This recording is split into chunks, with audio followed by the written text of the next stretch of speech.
नित्य स्थिति है उसका अनुभव करने से और इसको अनुभव कर सकते हैं। व्याख्या सुना दीजिए। हाँ, ये जो सुनना है, देखना है, कहना है, ये तो शरीर तक पहुंचते नहीं है ना। हाँ, सही बात है। हाँ, शरीर तक तो ये संसार की कोई भी वस्तु नहीं पहुंचती, कोई भी क्रिया नहीं पहुंचती। हाँ जी। आश्चर्यवत पश्यति कश्चिदेन है। इस देही को कोई आश्चर्य की तरह जानता है, अर्थात यह है कि जैसे दूसरी चीजें देखने, सुनने, पढ़ने और जानने में आती है, वैसे इस देही का जानना नहीं होता।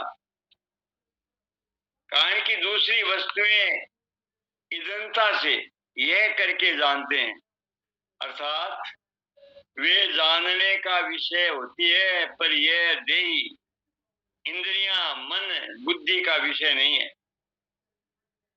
इसको तो स्वयं से, अपने आप से ही जाना जाता है। अपने आप से जो जानना होता है वह जानना लौकिक ज्ञान की तरह नहीं होता, प्रत्युत बहुत विलक्षण होता है। पश्यति, पश्यति पद के दो अर्थ होते हैं, नेत्रों से देखना और स्वयं के द्वारा स्वयं को जानना। यहाँ पश्यति पद स्वयं के द्वारा स्वयं को जानने के विषय में आया है। गीता जी के दूसरे अध्याय का 15वां, छठे अध्याय का 20वां आदि।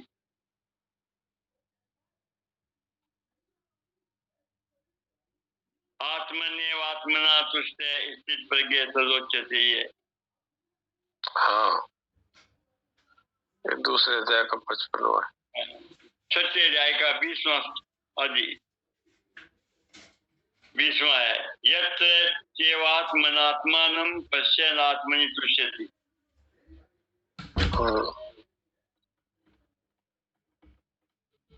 जहाँ नेत्र आदि कर्णों से देखना, जानना होता है, वहां दृष्टा यानी कि देखने वाला, दृश्य देखने वाली वस्तु और दर्शन देखने की शक्ति, ये त्रिपुटी होती है।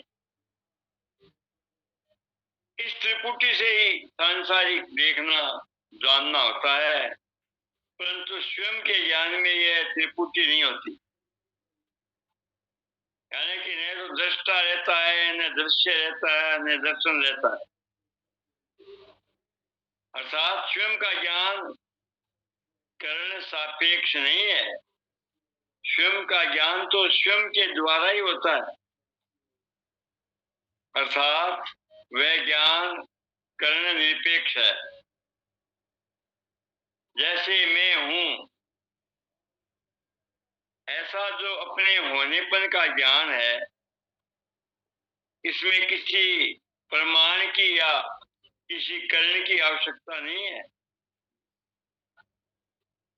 इस अपने होनेपन को इदंता से, अर्थात दृश्य रूप से नहीं देख सकते। इसका ज्ञान अपने आप को ही होता है। यह ज्ञान इंद्रिय जन्य या बुद्धि जन्य नहीं है। इसीलिए स्वयं को, अपने आप को जानना आश्चर्य की तरह होता है। जैसे अंधेरे कमरे में हम किसी चीज को लाने जाते हैं तो हमारे साथ प्रकाश भी चाहिए और नेत्र भी चाहिए, अर्थात उस अंधेरे कमरे में प्रकाश की सहायता से हम उस चीज को नेत्रों से देखेंगे, तब उसको लाएंगे। परंतु कहीं दीपक जल रहा है और हम उस दीपक को देखने जाएंगे तो उस दीपक को देखने के लिए हमें दूसरे दीपक की आवश्यकता नहीं हो पड़ेगी, क्योंकि दीपक स्वयं प्रकाश है। आप को स्वयं ही प्रकाशित करता है। ऐसे ही अपने स्वरूप को देखने के लिए किसी दूसरे प्रकाश की आवश्यकता नहीं है, क्योंकि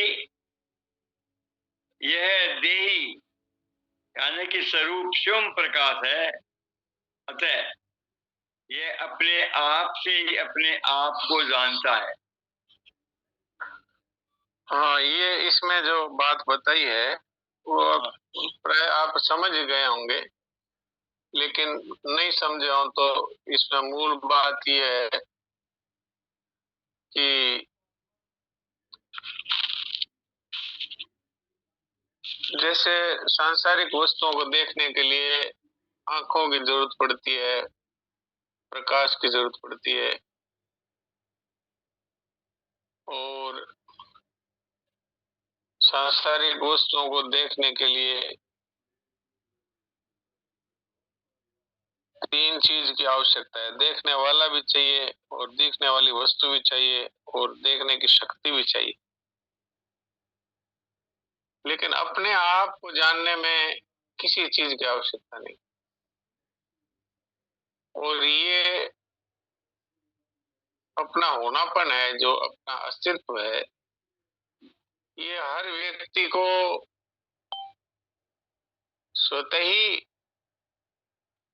प्रकाशित होता है। हर व्यक्ति का, किसी से पूछो तुम हो कि नहीं हो, तो उसको कोई सोचने की जरूरत नहीं है, बुद्धि की जरूरत नहीं है। और कैसे पता लगे कि बुद्धि की जरूरत नहीं है, मन की जरूरत नहीं है, आंखों की जरूरत नहीं है? तो गहरी नींद में न तो आंखें रहती है, न मन रहता है, न बुद्धि रहती है। लेकिन गहरी नींद में भी अपना होनापन ज्यों का त्यों ही रहता है, और वो होनापन कभी सोता नहीं है। बाकी शरीर सो जाता है पूरा, लेकिन ये आत्मा है, ये कभी नहीं सोता, ये जगता ही रहता है। क्योंकि इसमें अंधेरा है ही नहीं, ये स्वयं प्रकाश है, हर समय प्रकाशित रहता है। जैसे सूर्य है, इसमें कभी अंधकार आ नहीं सकता, ऐसे ही ये आत्मा है, इसमें कभी अंधकार नहीं आता, कभी इसका लोप नहीं होता, जो कहते ही रहता है। इसीलिए तो मरने के बाद भी इस आत्मा का नाश नहीं होता। ये इस शरीर को छोड़ करके दूसरे शरीरों में या दूसरे लोकों में चला जाता है। तो ये स्वयं प्रकाश है। जैसे महाराज जी ने उदाहरण दिया, अंधेरे कमरे में जाओ तो कोई प्रकाश लेके जाना पड़ता है, नेत्र भी चाहिए, प्रकाश भी चाहिए, तब दिखाई देता है। लेकिन अगर किसी कमरे में दीपक जल रहा हो तो उसको देखने के लिए दूसरे दीपक की जरूरत नहीं पड़ती। ऐसे ही आत्मा रूपी दीपक है, सब समय जलता ही रहता है। इसलिए इसको देखने के लिए किसी दूसरे दीपक की आवश्यकता नहीं, क्योंकि ये आत्मा स्वयं प्रकाश है। इसलिए अपना होनापन है, इसका कभी अभाव नहीं होता, नींद में भी नहीं, मृत्यु में भी नहीं। हर व्यक्ति को ये जानने के लिए मन की बुद्धि की जरूरत नहीं है कि मैं हूं कि नहीं, स्वयं से स्वयं को जानता है। ये बात यहाँ बताइए, आगे बताइए। आत्मने आत्मना, तो इसका मतलब इस दीपक के कारण वो अपने आप अपने हाथ में ही वो संतुष्ट रहता है। बिल्कुल बिल्कुल, ये स्वयं ही प्रकाश है, खुद ही। हाँ। तो इसलिए इस प्रकाश को देखने के लिए किसी अन्य प्रकाश की जरूरत नहीं है। इसलिए कहा है कि आत्मा है, इसका स्वरूप है ज्योति। आत्मा है, ये ज्योति स्वरूप है, सब समय प्रकाशित रहता है। आप देख लो, गहरी नींद में भी आत्मा है, उसका लोप नहीं होता, और सब चीजों का लोप हो जाता है गहरी नींद में। पता ही नहीं रहता संसार कहाँ है, शरीर कहाँ है, मैं कहाँ हूँ, सब कुछ लोप हो जाता है, अज्ञान में चला जाता है। लेकिन कोई ये नहीं कहता कि 6 घंटे 8 घंटे गहरी नींद में मेरा अभाव हो गया, मैं तो था, कुछ पता नहीं था, ये बात है। कुछ पता नहीं था, इसका तो पता था क्योंकि वो खुद जाग रहा था। तो ये जो हर समय जो जागृत रहता है वो है शरीरी अर्थात आत्मा या स्वरूप जिसको कहते हैं, वो स्वयं प्रकाश है। आगे पढ़िए। हाँ, तो ऐसे ही अपने स्वरूप को देखने के लिए किसी दूसरे प्रकाश की आवश्यकता नहीं है, क्योंकि ये देही यानी कि स्वरूप स्वयं प्रकाश है। अतः वह अपने आप से अपने आप को जानता है। स्थूल, सूक्ष्म और कारण, ये 3 शरीर है। अन्न जल से बना हुआ स्थूल शरीर है। यह स्थूल शरीर इंद्रियों का विषय है। इस स्थूल शरीर के भीतर 5 ज्ञानेंद्रियां, 5 कर्मेंद्रियां, 5 प्राण, मन और बुद्धि, इन 17 तत्वों से बना हुआ सूक्ष्म शरीर है। यह सूक्ष्म शरीर इंद्रियों का विषय नहीं है, प्रत्युत बुद्धि का विषय है। जो बुद्धि का भी विषय नहीं है, जिसमें प्रकृति यानी कि स्वभाव रहता है, वह है कारण शरीर। इन तीनों शरीरों पर विचार किया जाए तो ये स्थूल शरीर मेरा स्वरूप नहीं है, क्योंकि ये प्रतिक्षण बदलता है और जानने में आता है।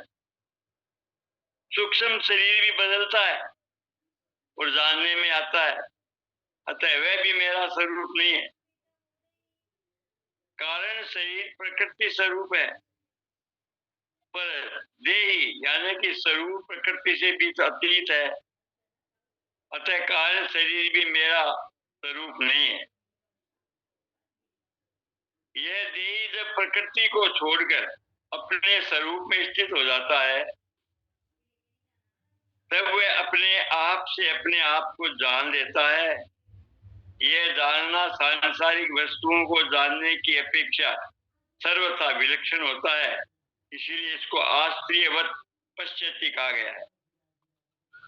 ये 3 तरह के शरीर बताए, ये तो आप लोगों के समझ में आ गए होंगे, नहीं तो एक बार फिर बता देते हैं। ये स्थूल शरीर तो हार्ड मास चमड़ी का बना हुआ है जो दिखाई देता है। ये अन्न और जल से बनता है, पंच महाभूतों से रचित है। ये जो इंद्रियों से दिखाई देता है, आंख से दिखाई देता है और चमड़ी से इसको स्पर्श कर सकते हैं, तो ये स्थूल शरीर है। और सूक्ष्म शरीर वो है कि जिसमें जो जो आंखों से तो दिखाई नहीं देता, लेकिन ये बुद्धि से समझ में आता है। उसमें 5 ज्ञानेंद्रियां हैं जो शब्द स्पर्श रूप रस गंध को पहचानती है। 5 कर्मेंद्रियां है जिससे जैसे हाथ है, पांव है, इस तरह से ये। और 5 प्राण है, वो समान उदान व्यान, इस तरह से 5 प्राण है। और मन और बुद्धि है, इस तरह से 17 तत्व है। ये मिल करके ये सूक्ष्म शरीर बन गया। सूक्ष्म शरीर है, इंद्रियों से तो नहीं देखा जाता, लेकिन बुद्धि से समझ में आता है। जिसमें स्वभाव रहता है वो है कारण शरीर। ये बुद्धि का भी विषय नहीं है। तो तीनों शरीरों को यदि विचार करें तो ये तीनों ही बदलने वाले हैं। इसलिए ये हमारा स्वरूप नहीं है वास्तव में। जो नहीं बदलने वाला है वो ही हमारा स्वरूप है। नहीं बदलने वाला आत्मा है।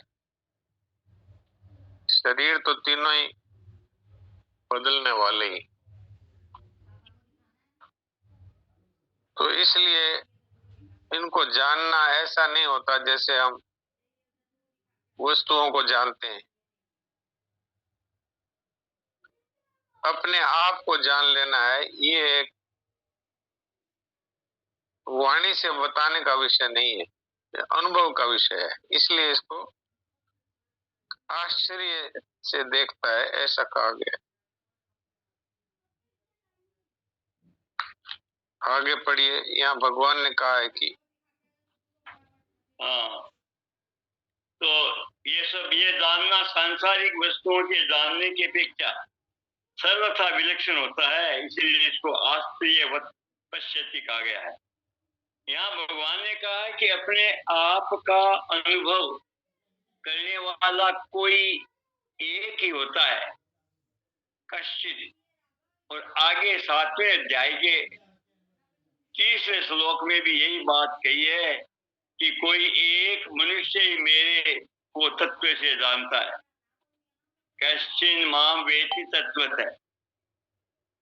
इन पदों से ऐसा मालूम होता है कि इस अविनाशी तत्व को जानना बड़ा कठिन है, दुर्लभ है, परंतु वास्तव में ऐसी बात नहीं है।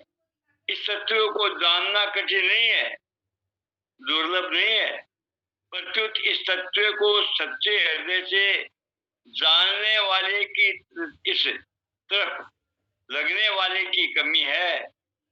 ये कमी जानने की इच्छा कम होने के कारण है। हाँ, भगवान ये बात कहते हैं कि अपने आप का अनुभव है, ये किसी किसी को होता है निश्चित। कोई एक ही होता है जो जानता है। वास्तव में तो कोई एक ही होता है। एक का तात्पर्य है कि आत्मा से आत्मा को जाना जाता है, इसलिए एक ही होता है। अब इस तरफ चलने वाले लोग ही कम है, इस तरह की जिज्ञासा रखने वाले लोग ही कम है। लेकिन ये जानना कठिन नहीं है। कश्चिन माम वेत्ति तत्वतः, ये भी कहा है 7वें अध्याय के 30वें श्लोक में। तो हम ये समझने लगते हैं कि इसका मतलब है तो बहुत ही कठिन है, कोई कोई जान पाता है। परंतु वास्तव में ये बात नहीं है। तत्व से जानने वाला जानना कठिन नहीं है, परंतु सच्चे हृदय से इस तरफ जानने की लगन वाले ही बहुत कम। ये है खास बात। तो अब तो आज का समय पूरा हो रहा है, इसलिए सभी लोग थोड़ी देर के लिए अचिंत्य होकर के और मूक सत्संग करें। ये 29वां श्लोक का हमने अभी एक पद पढ़ा है, आश्चर्यवत् पश्यति कश्चिदेन। इस श्लोक का चौथा हिस्सा पढ़ा है अभी।